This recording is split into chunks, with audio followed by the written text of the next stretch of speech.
My name is Dami Ajayi. I'm a black psychiatrist. My name is Dami Ajayi. I'm a black psychiatrist.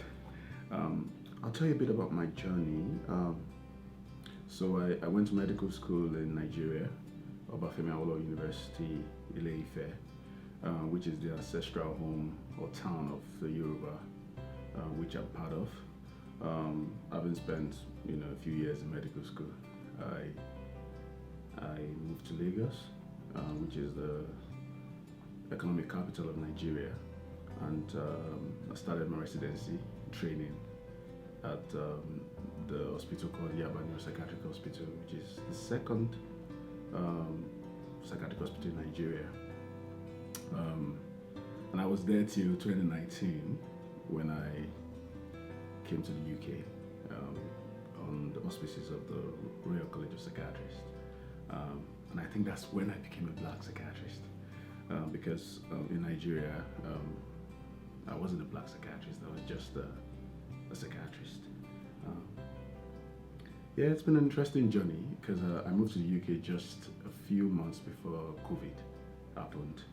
And COVID changed a lot of things, changed our way of seeing the world. And it took a lot of, it has its toll on our humanity, our collective humanity as a whole. And helped us to understand really that some things like race, it's not really as important as we make it out to be. And also it also helped us to understand that there are a lot of inequality and iniquities, structural, in our environment. I mean, it was very interesting to watch all of that firsthand in the UK. I mean, in London, where I was working at the time.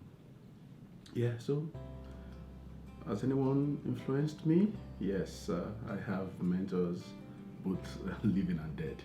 I'm very much moved by the work of Frantz Fanon, who, like me, you can say he was a black psychiatrist, and he wrote very cogently and pointedly about the fate of what it means to be black, and how psychiatry, relates or interfaces with that. I mean, there is also the legacy of psychiatry, which obviously is one that it's been revisited and been explored really, if you like.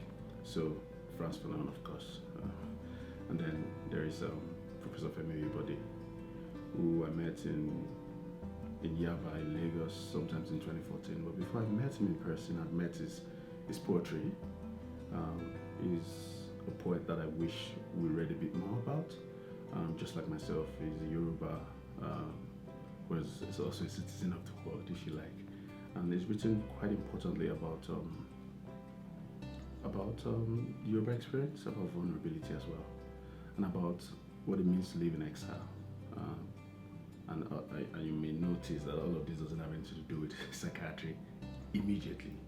But I mean, there's no way to talk about psychiatry without talking about vulnerability, because I suppose that vulnerability is at the core of our humanity, and it's what connects us, connects both the patient and the psychiatrist. The fact that this person is on this side of the divide and is going through this, you want to be able to see how that feels, and if you feel that, you may be able to understand that you need to help. And I suppose that's what births empathy, if you like. Do I have any achievements that I'm proud of? Well, I mean, I believe in being thankful for little mercies and small miracles. I'm thankful that I'm alive today because I've had friends who've died. I mean, classmates as well. So that's one thing to be thankful for. I'm thankful that I'm able to, I have speech. I have the gift of speech. I can talk, and you can hear me, and I have ideas. That means I have some sort of white matter between my two ears, which is the brain, if you like. So I'm thankful for that as well. And I'm thankful that I can speak to the situation in the world as I see it. I haven't said this, but I also do a bit of writing. So just like my mentor, I'm a poet and I've written 3 books of poetry. I just published my latest collection in June.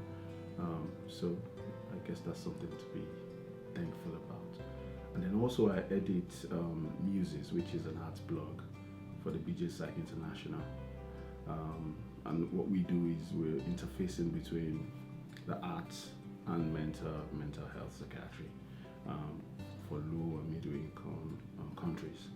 And I've been doing that for the last few months, commissioning articles by writers or artists who also may have lived experience or people who generally are interested in exploring mental health.